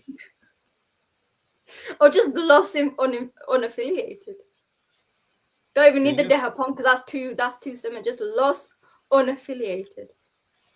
Or whatever unaffiliated is in Japanese. I don't know what that is, but that'd be quite fun. That would work too. J News, what did you think about this tag match? Always good to see Big Suge and Teton team it up. Those guys are always fun to watch. So I don't necessarily know where we go with the former members of LIJ, but hopefully they find their purpose and the cause. Because every time that Shingo Takagi gets on the microphone, he always has to mention that he's not part of a faction anymore. And he's got no family, and he's got no kids. And he's single as fuck. And it's like, dude, what the hell, man? I was like, we don't always have to freaking go here all the damn time, but it always reminds us that we no longer have an LIJ with us. So but good sprint. I didn't necessarily know it was that short. It felt a little bit longer of a match, but good overall for everybody involved. And then we have the match that everybody was waiting for from this card, right? Right? Match of the year candidate, match of the year. Evil going one-on-one with Gato. Gato reveals right from the start during his entrance that he had tied up Dick Togo to the entranceway. Evil charged after Gato, but Gato hit him with a cookie sheet and then blasted him with the kendo stick as they brawled down the entranceway and then into the crowd. They brawled through the crowd, no bell yet, so the match couldn't start as they started knocking over the commentators. They fought over Walker Stewart and Chris Charlton, with the commentators begging not to be in the line of fire. They knocked down Milano Collection as well. Gato repeatedly struck Evil with the kendo stick, and then they finally got into the ring where the bell finally sounded. Evil pushed the referee into the ropes, causing Gato to fall and be crotched as he went up to the top rope. Evil then whipped Gato into an exposed turnbuckle. He hit a fisherman suplex, which got a near fall. Then he hit a running clothesline that got another near fall. And then he locked on a sharpshooter for the submission victory. This one went less than 3 minutes of official runtime and about 5 minutes of total time with the brawling before the matchup. Post-match, the House of Torture hit the ring and stomped on Gato. Evil wrapped a dog collar around Gato's neck and was trying to hung him up. Robbie X and Ishimori ran in and tried to make the save, but they were too overpowered and overwhelmed by the numbers advantage, and House of Torture laid them out as Evil was able to hang Gato and make a statement before his dog collar chain death match against David Finlay coming up on June 15 at Dominion, and House of Torture stood tall. Later in the post-match comments, Evil announced that they will have a new member of House of Torture make their debut at Dominion, so we shall see what happens there. You're the newest member of House of Torture? Dear God, Sonal. I want you to make better choices with your life. No, did you not see on Twitter I'm a multi-agent? So obviously, officially, I'm a member of TMDK. Right? I saw that. And the sub-member of the United Empire if shit goes down and they need whipping into shape again. Obviously, I'm always the fifth member of Just Four Guys if they ever need to get the merch back. And so, like, why not just throw in the House of Torture as well? I don't know if you want to make that decision with your life, but it's your life. Hey, what did you think about this? This match was total nonsense. I give it 1 star. But nice. Hey, 1 star is probably better than I thought it would be. So, Sonal, what did you think about this matchup here? I mean, 1 star, that's very nice. I know. That's a very nice. Positive review from you. Honestly, at first, I was like, I completely forgot about, obviously, the match with Finlay and Evil. Because, like, obviously, they've not really touched about it. So I was like, oh, like Gato's gonna turn and he's gonna go into like House Torture, but obviously it was just them beating the shit. I didn't get the point. I didn't, but you know what? If it's gonna fill time, it's fine. At least we didn't have to see Evil in any substantial match. So you know what? It's fine. Who's gonna be X? I have no idea. I know someone brought up like Carl Fredericks. Please no. I mean, I don't know what his clause is on terms of like. That would be awesome. I think he's a free agent this week. Yeah, he's a free agent this week. You know what they said? Because they said Carl Fredericks. I was like, yeah, well, I get it. But with an X. Listen, I did not know. So, okay. So to explain my experience with this match, I saw the entrance, right? I saw Dick Togo handcuffed to the pillar thing there, and then I saw Gato hit Evil with the kendo stick. After that, I must have fallen asleep until the next match started because I did not. Understandable. I did not know any of whatever happened. Like it would have been seared in my mind to see Gato be hung up with a dog collar, and I did not see that until right now. So the children, think of the children. So for all intents and purposes, shouts to the House of Torture for stringing up Gato because he needs that sometimes. And and promoting violence, or promoting hanging people. Goddamn. I mean, wrestling terms. Yeah. K-fit. Yeah. So there's that of it. And then, they were outnumbered. Now the House of Torture is going to get a new member, huh? A new member. Yeah. Wasn't Sonata enough, yo? Wasn't Sonata enough? It's never. I genuinely don't know who it could be. Someone said Jake Lee, maybe. Hell no! Hell no! Oh. Hell no! Just put all the crap in one group, I guess. No, that's what I mean. That's what I mean. Just like rather just like have them all than actually like moving. Like they did with like Show and like Kanemaru, so like moving someone good. Just have someone that doesn't really have an impact anyway. Just put them in it. It's fine. No, but I feel like whoever is going to be this new House of Torture member, they're going to have an impact, and they're going to have a lot of say-so over what happens between David Finlay and Evil in their match. That's the. Well, no, the newest member is going to be in a 8-man tag team matchup against the War Dogs. For what event? Dominion. Okay. That's the opening match for Dominion. Oh. But I mean, it's enough time for them to recuperate to get involved in the match. I would hope not. I want David Finlay to win. It would have to. It would have to be someone that makes some sort of an impact, man.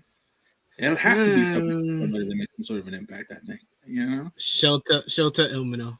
Why not? Imagine 6-man tag team action was next up, as you had Hiroshi Tanahashi teaming up with Ninja Mac and Dragon Daya. They should have played his theme music.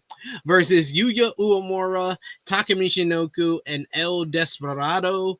Hiroshi Tanahashi and Yuya Uemura previewed their big matchup, their singles match for Dominion. Started trading arm bars and standing switches. Mac and Desperado then tagged in. They showed a little bit of respect to each other and then started fighting on the floor, where Mac hit a big super kick. Despy went for the stretch muffler on the apron. In the ring, Yuya's team took turns chopping Mac in the corner and working him over. You get Yuya, who came in. He comes in after a hot tag, and he comes in fired up. It's a back suplex and a near fall. Taka tagged in and hit a pump kick on Hiroshi Tanahashi for a near fall. Tanahashi gets his dragon screw leg whip, and then he applied had a Texas Cloverleaf, but Despy was able to make the save. Daya comes in and hits an Acai moonsault to the floor on Despy. Mac hits a super kick that drops Yuya, and then the Sasuke special onto Uemura. Tanahashi is left with Taka, and he finishes him off with, of course, the Sling Blade. High fly flow, 1, 2, 3. Team Tanahashi picking up the victory here in a decent little 6-man tag. I thought this was fine for the multi-man matches on this show. I gave it 3 stars, but post-match had something a little bit more to offer as Jun Kasai shows up and he wants to confront Desperado, and he wants to make a challenge and gives him an invite to make their matchup coming up on June 24th. What was it? A Death Pain match? A Death Pain Invitational?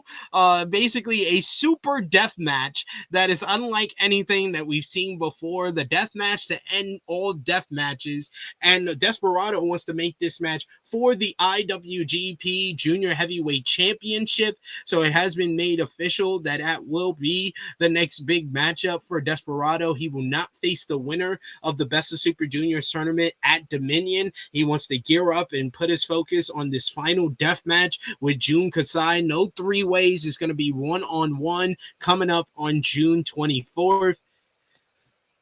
J News, we'll start with you. What did you think about this 6-man tag team matchup and the promo exchange between Jun Kasai and Desperado? So, like I said before, I fell asleep during the House of Torture match. I woke up right when Jun Kasai's music hit. And when I woke up and I'm looking at my screen, I'm like, Kasai! Because Jun's the fucking man. At the end of the day, I'm super surprised that he moves around as well as he does this far into his career with everything that he's been through. But shouts to Jun. It was surprising, dude, to be quite honest, because it's like, this is the Best of Super Junior's final night. We're about to crown the new Best of Super Junior. And now you're making this challenge ahead of whoever's supposed to be the next challenger is. Now, it was like, it was a little bit off for me in that particular sense. But yeah, I'm all for it at the end of the day. I'm about the hardcore, you know what I'm saying? So we'll see as to what Jun and Despy come up with. I hope that Despy doesn't add any more scars to his body, because goddamn, at this point, they kept zooming in throughout the tournament. They kept zooming in on his back. Same thing with Jun. Like Jun's upper body torso is so caught up. I'm like, what is going on with these guys? This Swiss cheese shit is so it's a little bit I get squeamish, you know what I'm saying? But hey, we'll see as to how it all goes down. It is the that invitational you mentioned. Jun is an icon in Japan for folks who don't know. And so he's gonna, I hate to say this, even jokingly, he's gonna go out in the ring, and it'll be like what the Romans always say during the movies. It's gonna be a glorious death at the end of the day. So it's just man. Anyways, but I'm prepared. I'm hyped for the match. It's gonna be hardcore. It's gonna be a lot of blood. Probably a lot of skewers involved. A lot of sharp edges somewhere involved. Some barbed wire, maybe even. Probably some nakedness too, knowing these two. Oh boy! So, always exciting. Let's be real. So there's that. There's that.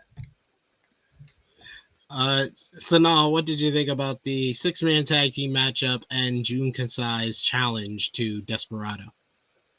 I'm conflicted because I'm excited, but I'm kind of like, I've also seen, so obviously it's pushing the best of suits, so obviously Despy versus Fujita, and I think I saw someone say online that by doing this, it means that Fujita might not become the company's youngest ever IWGP champion. Junior champion, which is disappointing. I mean, like, in a sense, it's good because I guess if they have this match before, it maybe is like an indicator of, they are gonna have Fujita win. But I feel like, come on, if we're giving him history, so he had, obviously, when he won the tag belts, he was the youngest tag champion until Callum beat him. Then he's the youngest ever Best of Super Junior. I feel really disappointed that they couldn't just keep this, and if he wins, just have him the youngest. They said one or the other. You're already the youngest Best No, of he Super needs Junior to beat winner. it You can't be all. both. Can't be both. He needs everything. He needs every bit of history deserves, belongs to Fujita. Every bit. But I also kind of hope that by them not having this at Dominion, they'll do another show that's based on the juniors so they can have this as the big main event. Because I've always hated how, like, obviously Dominion is right after Best of Super Junior, but it's never the main event. So it's like, Well, it was last year. Was it? Yeah, It Best wasn't of that Super because Junior it final was- the final was the main event of Dominion. Well, it's not always that the case. So. I mean, I'm happy for that. They have some But give options. Fujita history. They have some options. They can definitely do another one of those junior all-star shows that went down either a year or two ago. Bring Dragon Dyer back. Yeah, they could do one of those, or they could do it at Fantastica-Mania back in Mexico if they wanted to do that. You know, Nah, it needs to happen in Japan.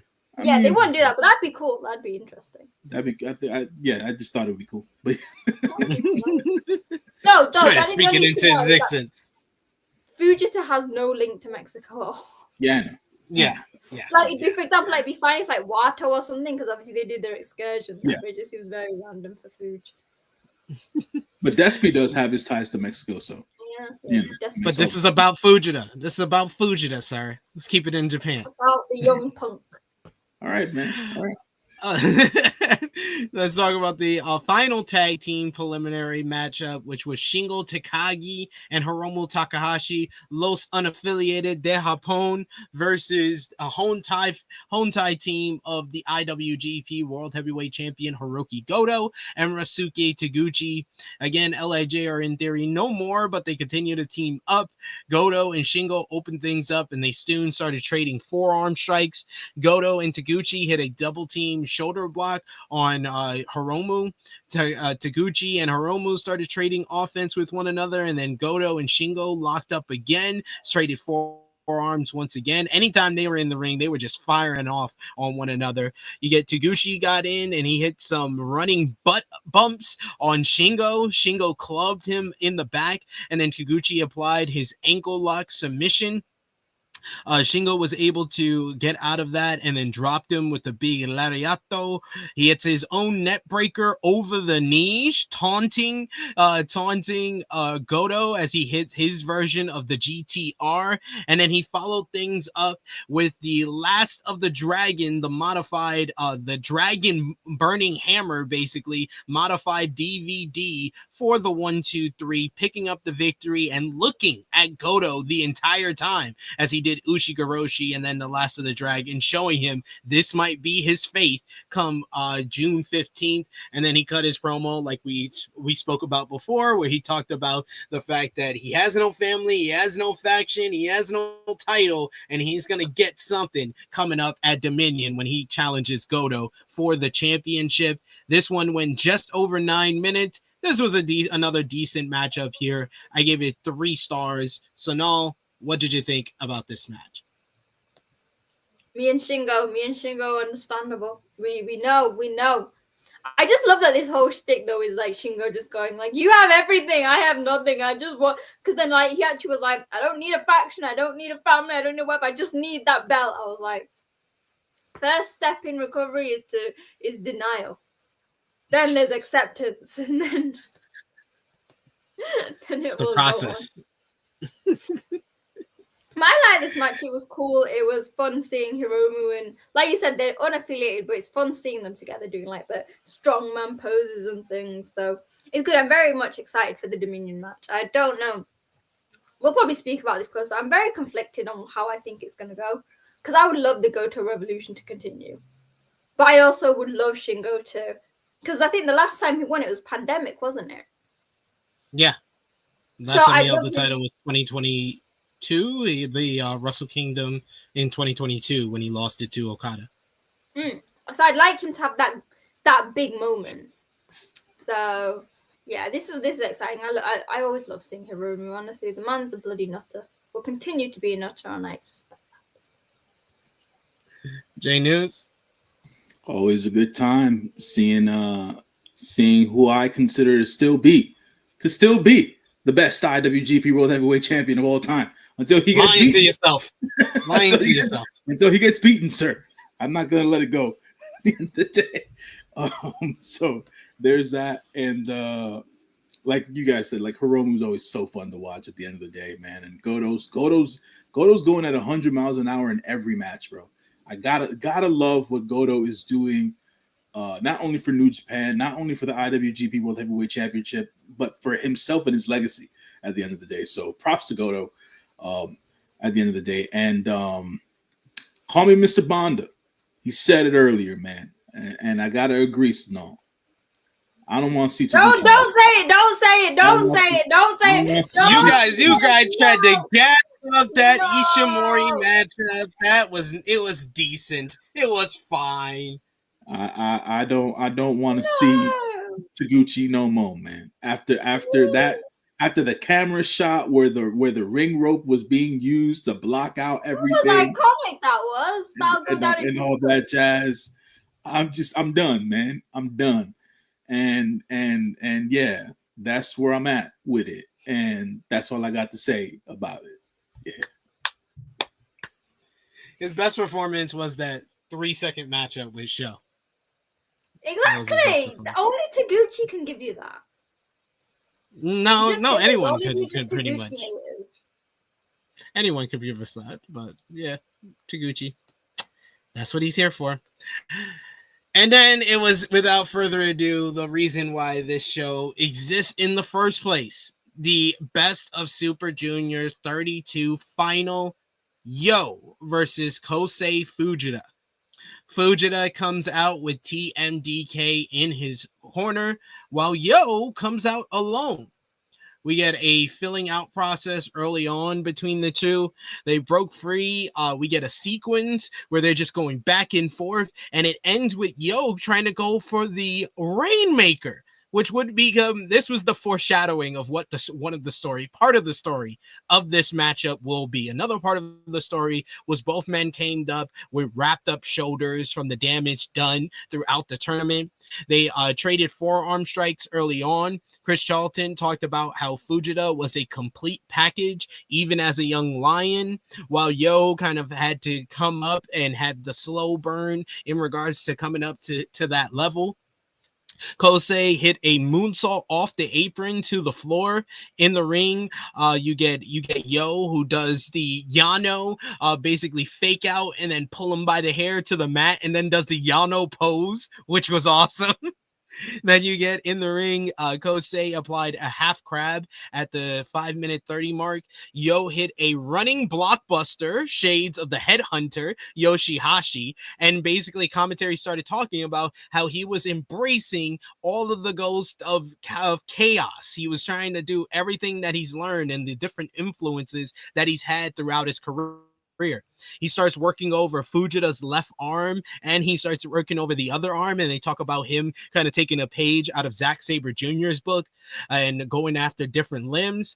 YOH hits a plancha to the floor at the 9-minute mark. He dragged Fujita back into the ring. He hits a neck breaker, and then he kept them tied up on the mat.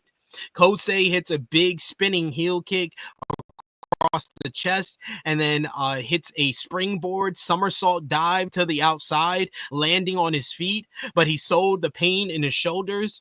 Kosei then comes back in with the springboard drop kick and gets a near fall, and then he ties up YOH's arms for a bit.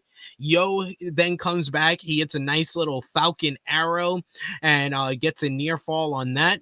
Fujita applied the Jungle Boy snare trap leg lock, and then YOH teased tapping out.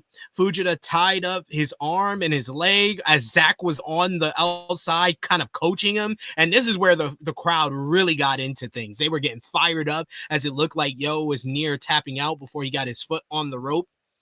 Fujita hit a German suplex, and then another with the bridge 1-2 kick out by YOH. They got up and they started trading chops. Yo, as the commentary talked about, has a long history of taking brutal chops, and you could see his chest getting red after every chop. So he just starts eating them. He puts his arms behind his back, and he's just letting Fujita just run off some chop after chop after chop. He goes off the ropes, he gets chopped. He goes off the ropes again, gets chopped again. He goes off the ropes again. He starts putting his arms behind his back as he's going off the ropes and gets chopped again. He does his rewind kind of back into the ring. He gets chopped one more time, and then Fujita does a running start, and then Yo takes his head off with a lariat, both men down. Yo hits a second rope superplex and got a near fall. He then tries to lock in the Anaconda Vice on the mat. His submission move that got him the win over IWGP Junior Heavyweight Champion El Desperado in the tournament. Fujita tried to get up, but Yo threw him back to the mat with the submission still locked on. Kosei rolled him over and got a near fall, so Yo had no other choice but to release the hold. They pop to their feet, and Kosei hits a big cutter. And as Yo was going for the Rainmaker, he hits him with a big cutter, and both men are down. And the crowd is going absolutely nuts. This is one of the most electric, red hot crowds that we've heard from New Japan this year. They start trading forearm strikes while on their knees. Kosei hits another German suplex, but Yo comes back, hits a dragon suplex. They both fired up after the suplex attempts. Kosei gets an O'Connor roll into the European clutch for a very close 2 count.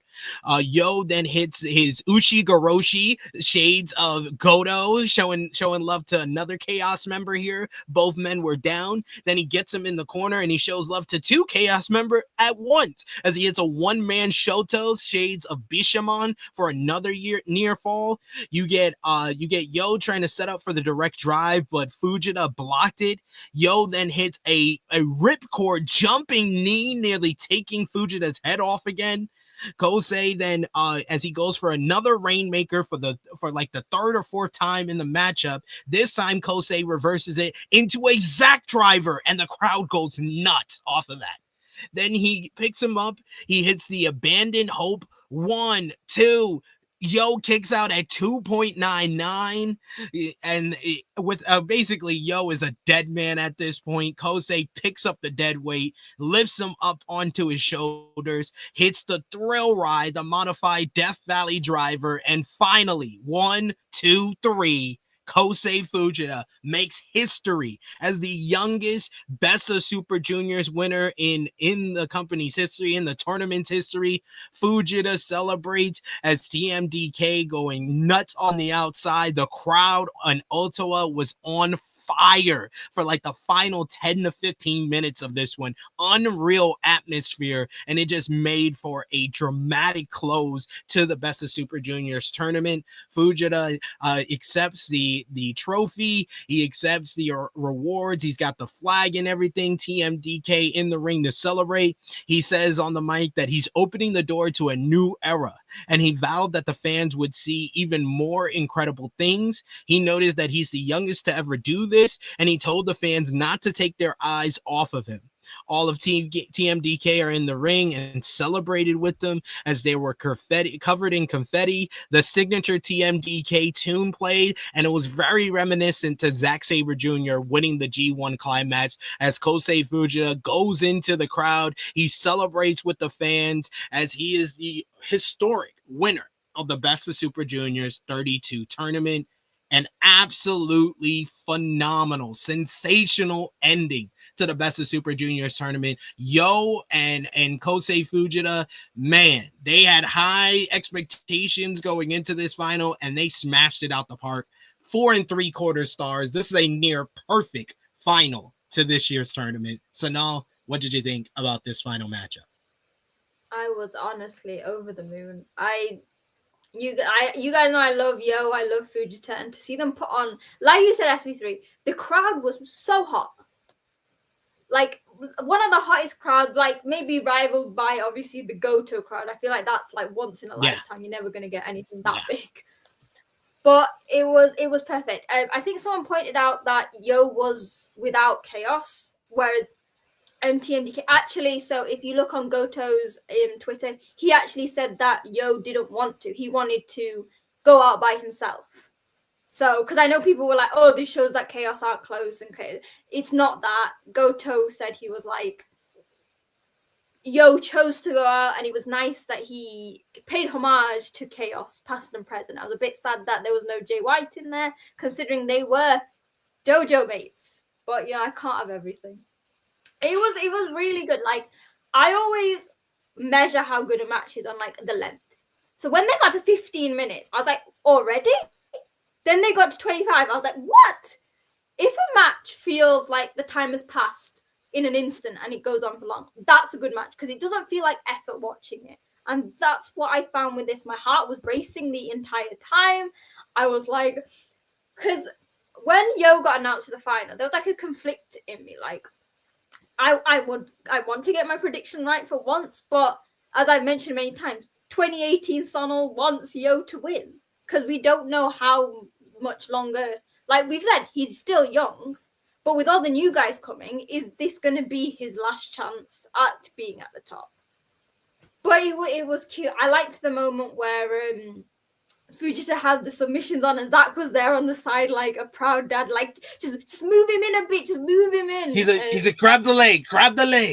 He's like, I was like, yo, Zach, you better move away from that rose because if you no, don't tempt it. Do you know what I mean? Because you could see how into it Zach was getting, similar with all the TMDK members. Shout out to Hartley Jackson, who was crying at the end. Saw him wipe a tear away when the trophy was getting handed to him. But I just think that both Fujita and Yo are very diverse wrestlers. Some wrestlers you define as high flying. Some you say are strength, some are submission. Yo and Fujita are masters of all. And I guess it's their bringing in the dojo. So Yo obviously has his dojo time, then he had time in the US. So that obviously rounded him. Fujita even better. Fujita has the Noge dojo. Then he was traveling all these different places with TMDK. He's got the bloody best submission specialist as the front man. So he has all this, and then obviously he's been teaming with Robbie as well. So between that, that's why the match was even better because it wasn't at one level. Like I said, 1 minute they were doing submissions, then they were running across the ring with such speed. And I think that's something what sometimes people underestimate with Yo specifically is how diverse of a wrestler Yo is. And I just think that this whole match was great. You had the storytelling with the chaos stuff that he wanted to bring chaos. And it was quite nice. Someone said that this felt like maybe the final goodbye of chaos as it's because obviously now it's part of Hontai. It was the final farewell to the chaos that we all know. And then I guess you've gone on the opposite side, one of the biggest, I guess, and one of the most popular, especially now with LIJ gone, of TMDK as a faction, how close they are. So, yeah, it was just, I mean, I've watched, this is my 7th Best of Super Junior. I think it was my favorite final. I don't know if it's because it was 2 of my favorite wrestlers, but I loved everything about it. J News, what did you think about the final match? I thought that the final match was amazing. I thought it was great. I thought it was whatever other adjective you want to throw in there that's positive. I thought that this match was literally, folks. There's a reason as to why I don't do watch-alongs on live streams. Like when I watch wrestling shows in general, I'm a fanboy legit. Like if I'm not going along, calling the match along with the show, I'm freaking fanboying out when I'm sitting down and stuff. Like I was so into this match yesterday, bro. When the near falls came, I was going for the 2 counts. I was in it. Said I was so lost. Janie, do you watch this alone? Because I was watching it. It was about like 12:30, and my parents were getting very angry that I was shouting very loudly. Because I watched this last night, like at around 8 p.m. I started and whatnot, and the match came on like at 11 something, like around 11ish, and it was just one of those things where I was like, I know I couldn't be loud, but at the end of the day, I was just overly reacting, and I was like, man, this is what always had me drawn to New Japan as a fan. Because even though, I can get into matches in the US, be it AEW, be it WWE, whatever, that Japanese crowd has a tendency to elevate whatever emotional reaction you might end up having on a match. And when they turned up during that match, I was like, oh, I gotta turn up now too. You know what I'm saying? And it was just one of those real cool, heartfelt, and like top of the line experiences I felt in a while watching a match at home. And these two young men, whose careers I fully followed, they did the damn thing. And to say, all my sarcasm and bullshit aside, to say that I'm proud of these two guys is legit. Like, what they were able to do yesterday was show not only just the New Japan crowd, but everybody watching at home on New Japan World and things of that nature, and the clips that come out on social media. They were able to show the wrestling world that the junior division is not gone. You know what I'm saying? They're not an afterthought, and they were able to pull off a match that was amazing to me in my eyes and whatnot. And I want to say one thing that stood out to me during the match, and I waited for it during the match. When Yo was doing all the homages to his Chaos members, the two things I wanted to see was the Headhunter and the Ujigaroshi. And when he hit the Ujigaroshi, bro, I was floored. I was like, oh, fucking, like I was in it. So I was like, that right there. When he hit Shoto from the corner, I was like, oh, he's got to be winning, right? Yo's got to win. I thought in my head, I was like, he hit Shoto from the corner, he's got to win. I low-key wanted him to like throw out like a show move. Do you know what I mean? Like the shock arrow or something. Imagine, but, and Yo was a little bit too young because obviously Nakamura was gone by that time, so there was no Nakamura influence. But if he would have hit him with some Nakamura type move, I would have been elated. But when he hit him with that ripcord knee, I was like, yo, he knocked his block off. Son. Took his head off with that shit. Yo was on another level in that match, and I was like, I want to see this version of Yo all the time. Like, give me this. You know what I'm saying? Because it's like that's what the in-ring performance caliber wrestlers is what New Japan's always been known for, and I get it, and I know he's such a lack of a better term, such a whimsical type dude, right? He's artistic and all this other stuff and all that. But like, if he can do this and turn up wrestling matches like this, he can definitely leave a legacy in a short span of time that most folks would look back in his career and it's like, goddamn, like Yo did the damn thing. You know what I'm saying? So, and not think of him as an afterthought, but this match right here, man. Shouts to both of these guys. The Japanese young punks got a long career ahead of them at the end of the day. And like I said, I just want to see more of this from Yo going forward, no matter who it's against. And if it ever comes down to them having another Yo versus Show match, because we were disappointed during the tournament, and they could have this level of a match, I would highly appreciate it. They can't. I would highly they won't because of show. I would highly exactly. They can't. They can't. Like I'll just disperse that if you even thinking about that. They can't. Unless Show has like level. Unless Show gets knocked out, gets amnesia, and forgets he ever joined House of Torture, then it's not happening.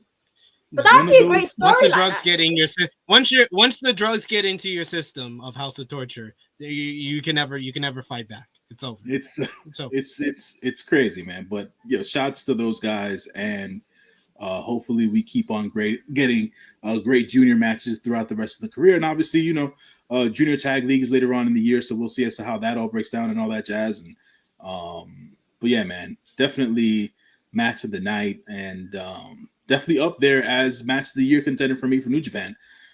Because just proud of those dudes, man. So and shout out to Milano Collection, because he got heavily involved during this tournament, without him wanting to be heavily involved.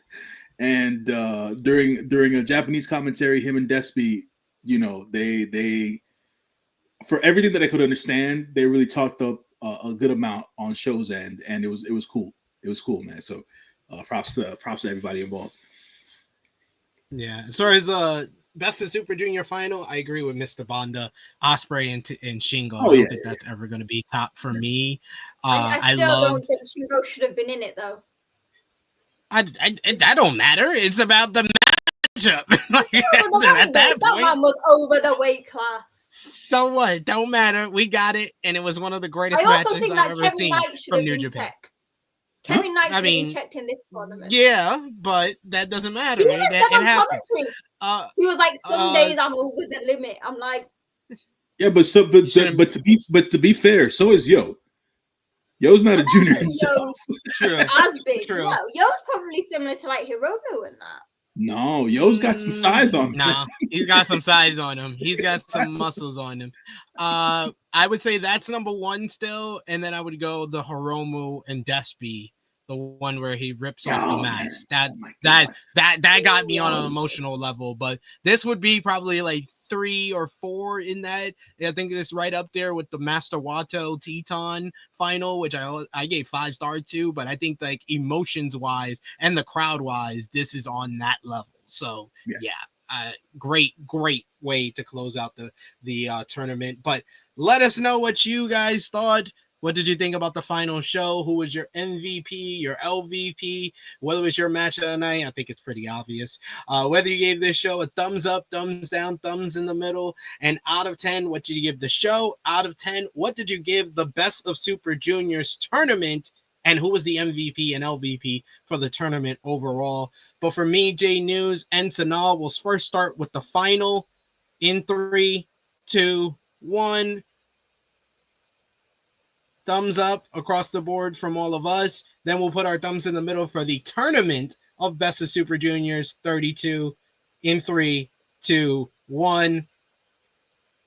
Can I add The final bumps it up to a thumbs up for me. It was thumbs in the middle. I was right there with J News giving it a thumbs in the middle for the tournament, but the final bumped it up to a complete thumbs up. J News, we'll start with you. Out of 10, what did you give the final show? Out of 10, what did you give the tournament? The final match gets a 5-star rating for me, and I don't give ratings at the end of the day. So the final match gets 5 stars. The final show out itself, of 10. Out of 10, the final show. The final show out of 10. I mean, remember the match of the year with Evil and Gato.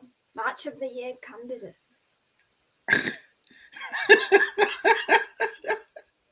You know what? To level the playing field here, the final show, all 7.5 points goes to the main event. So I'm going to give it a 7.5. And the tournament overall? The tournament overall gets a 6.5 for me. It was just too frustrating this year.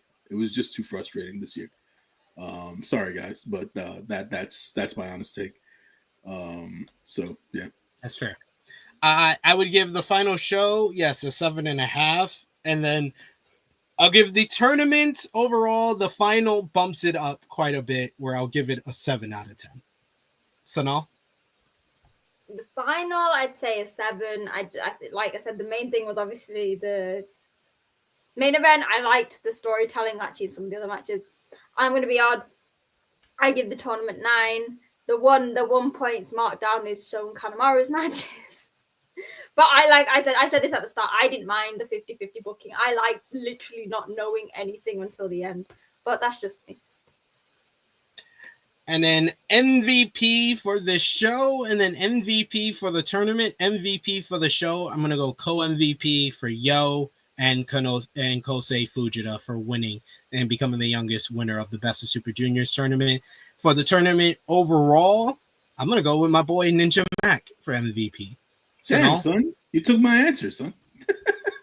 Gotta go with it. Sonal? MVP of the show, I'm just going to stick to Yo. I've always believed in Yo.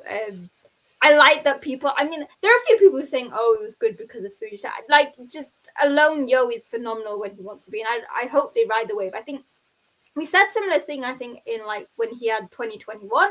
But then like, the thing that he always gets injured and things, which always seems to stop the momentum. Similarly, I think he was probably meant to win the title last year against Sho.